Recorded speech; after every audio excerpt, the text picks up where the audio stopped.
Claude Monet was born on the 14th of November 1840 in Paris. He studied and was a teacher at the Fine Art Academy, as many artists of the 19th century. After many deceptions, he quit this official way and created with other painters the Impressionist exhibition. He presented the famous Impression Sunrise, a depiction of Le Havre's airball completely out of focus, painted with a spontaneous brushstroke, and considered today as the manifesto of Impressionism. Claude Monet lived and painted in Giverny from 1883 to his death in 1926. The Norman Garden is welcoming us, located in front of his pink and green house he bought in 1890. He composed all the garden with different volumes and perspectives in order to depict it. Attracted by the light and the colors of this allée, Claude Monet painted it at the Four Seasons. This autumn version present to us the dahlias flowering. His garden was actually an outside studio.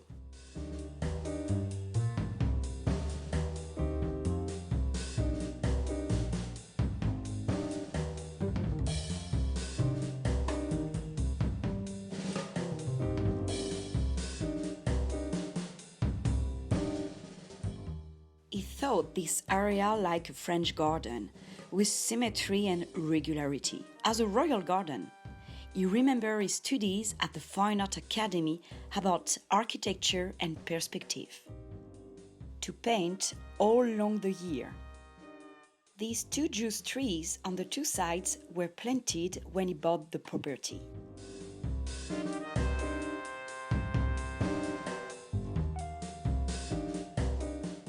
He bought this house in 1890 and lived there with his second wife, Alice Auchédé, his two sons he had with Camille Doncieux, and the 6 Alice's children. The same year, he imagined the Japanese garden. The pink and the green colors chosen for the facade remind us the water lilies.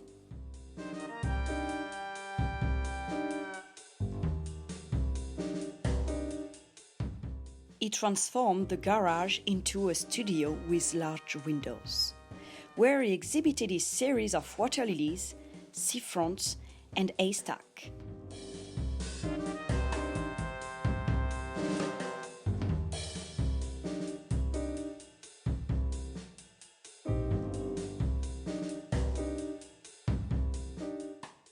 In the Norman Garden, Claude Monet built different greenhouses.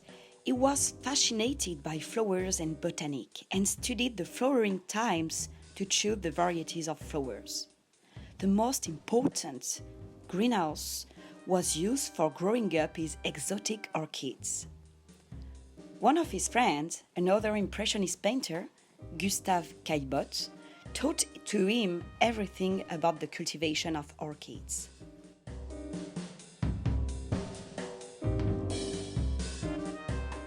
Along the opening time of the Monet's Garden, from April to October, visitors can successively admire tulips, iris, poppies, digitals, lavender and roses, gladiolus, nasturtiums, dahlias, and sunflowers.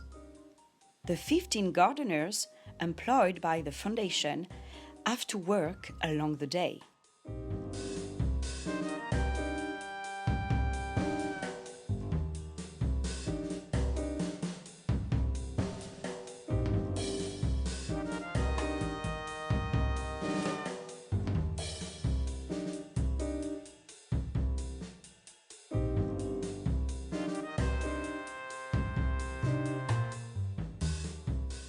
The Japanese garden or water garden was created in 1893. He acquired a piece of land which was originally a field and designed every part of this wonderful area.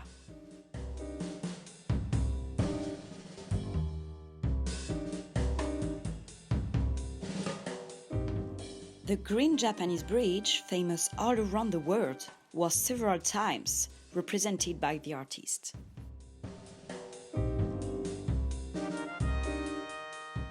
Considered like one of his favorite motifs, he painted 47 versions of the Japanese bridge. This work is exhibited at le Musée d'Orsay in Paris.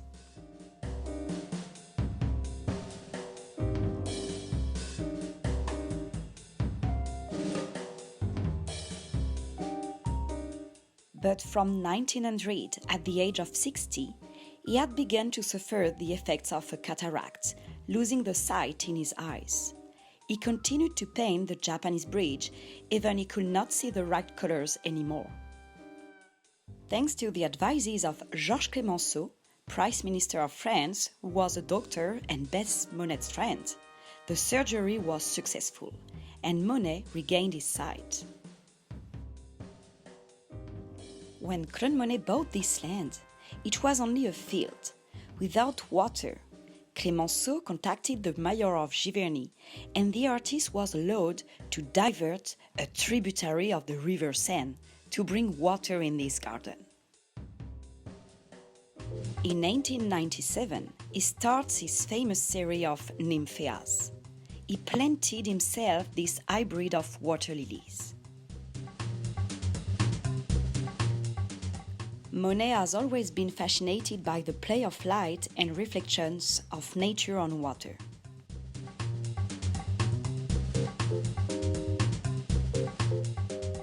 He was a gardener and an artist, influenced by Japan, and because he was a collector of Japanese prints, he planted different Japanese maples. This beautiful foundation was inaugurated in 1980. This village of 500 souls, unaffected by passing of time, kept his artistic heritage. Every year, more than 500,000 visitors come from all over the world to visit Giverny. It is the second most visited touristic site in Normandy after le Mont Saint-Michel.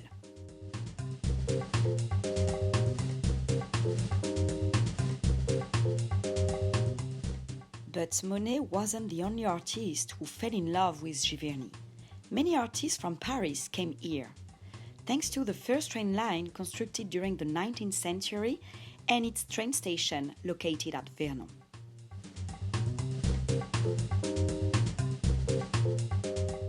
For example, Paul Cézanne, Camille Pissarro, Auguste Rodin did stays at Giverny. Many intellectuals from USA were attracted by this village too. Mary Cassatt, the female American painter, Theodore Butler, who married with two of the Monet's daughters-in-law.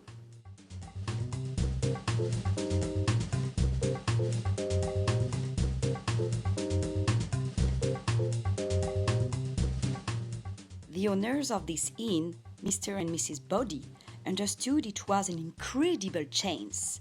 That's why they proposed to them American breakfast and American brandies imported from USA. In the 1890s, it was a revolution.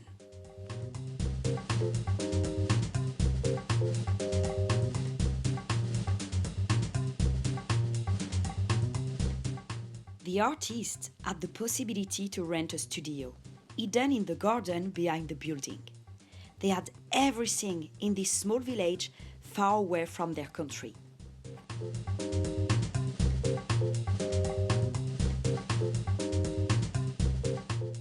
In 1926, during the Monet's funeral, which took place in this church, something incredible happened. His friend Clemenceau was here, and when the coffin appeared, Georges Clemenceau was shocked.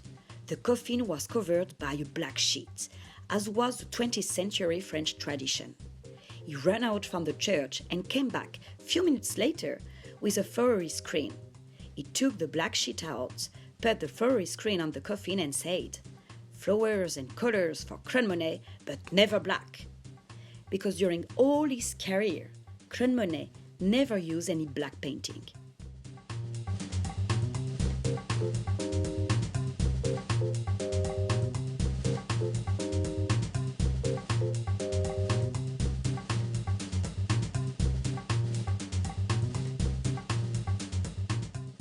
Claude Monet, the master of impressionism, was buried with all his family in the cemetery near this church.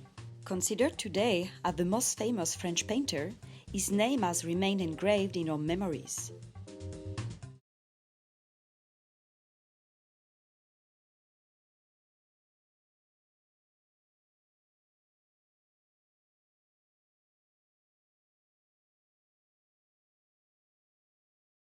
Welcome to the castle of La Roche-Guyon. Painters and writers were fascinated by this village located along the river Seine and its magnificent castle built between the 11th and the 18th century. Auguste Renoir and Camille Pissarro came frequently from Paris to represent this charming place. In 1909, Georges Braque, the master of Cubism, depicted the fortress.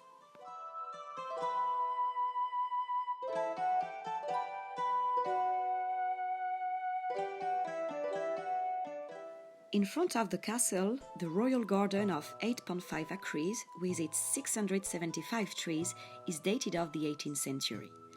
Like in the past, gardeners uses only some organics methods, no pesticides.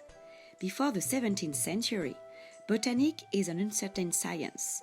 Many scientists, under the reign of the King Louis XIII, began to collect different researches about foreigners' flowers and trees. Thanks to the great discoveries and navigation, explorers bring back new flowers, trees, even new fruit and vegetables. And nobles began to create their own garden to collect it and to prove their knowledge about botanic.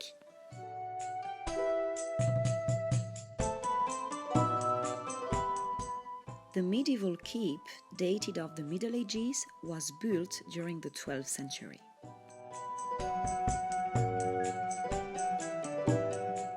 And the pavilions were erected during the 18th century, when living with ostentation and comfort were the key word for nobles, like in the castle of Chantilly.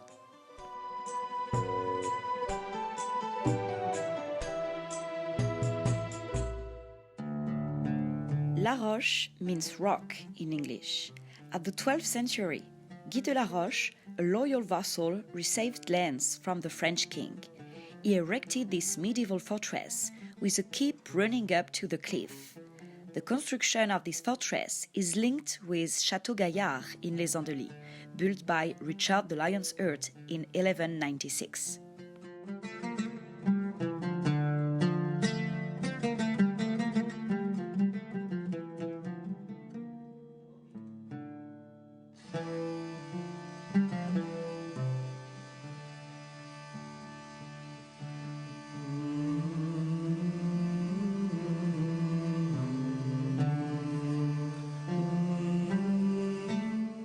During the 13th century, the powerful dynasty of La Roche completed this defensive residence with two fortified doors, the terrace of nowadays.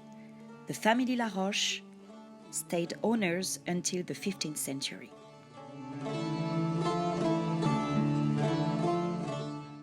At the 17th century, the castle changed hands. It lost its defensive function and became a residence for crowned heads. For example, French kings like Francis I and Henry IV loved to visit La Roche-Guyon. From 1658 to today, except during 15 years at the beginning of the 19th century, the family La Rochefoucauld is the owner of the castle, and they are still living inside at the third level. At the 18th century, Alexandre de la Rochefoucauld and his daughter, Marie-Louise Nicole, were banished by the King Louis XV from the Versailles court because he suggests to the king to dismiss one of his favorite mistresses, the Duchess of Châteauroux. This philanthropist family helps the inhabitants of this village and provides to them a comfortable life. They installed a fountain of drinkable water and paid for works to do streets with cobblestones.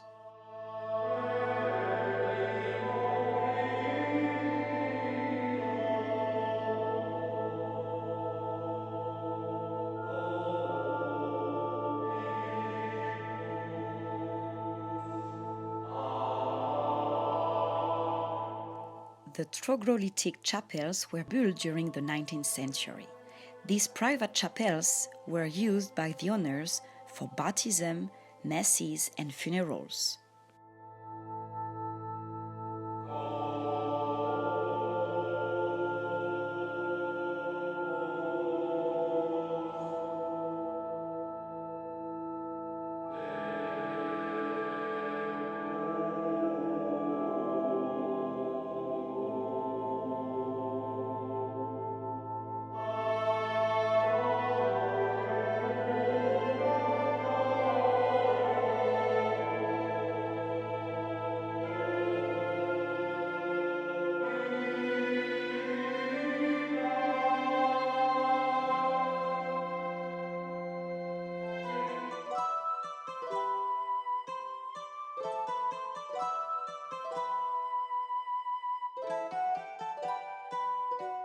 The ballroom, certainly the prettiest room of the castle, welcomes every owner's coat of arms.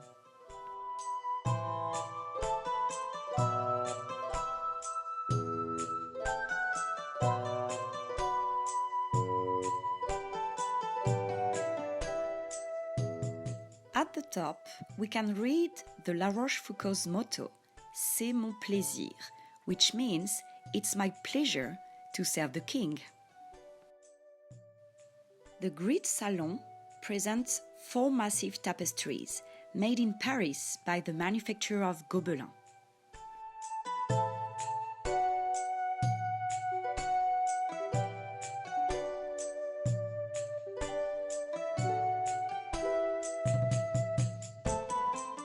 For February 1944, the General Erwin Rommel requisitioned the village and the castle. He established his headquarters in the Grand Salon. The presence of Chinese office was currently fashionable in castles. For the 18th century, aristocratics had a real passion for exoticism. Chinese depictions and prints were the best example of this.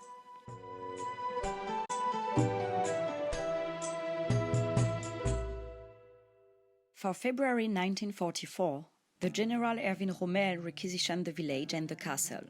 There was 1,500 German soldiers in the village for only 543 inhabitants.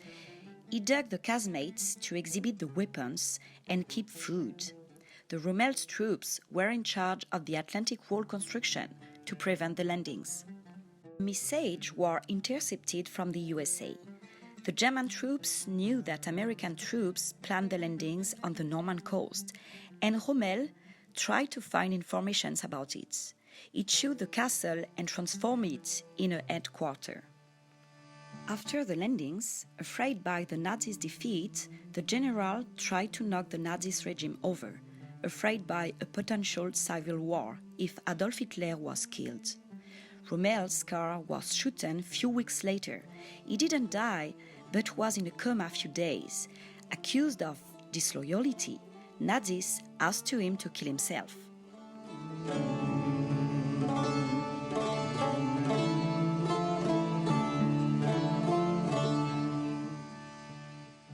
We are now in the oldest part of the castle, dated of the Middle Ages.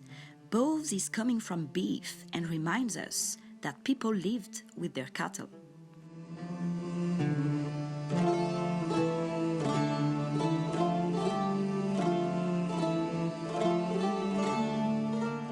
A strange time machine is exhibited in the Bowes. Edgar Pierre Jacob wrote the 9th volume of Blake and Mortimer, which takes place in La Roche-Guyon.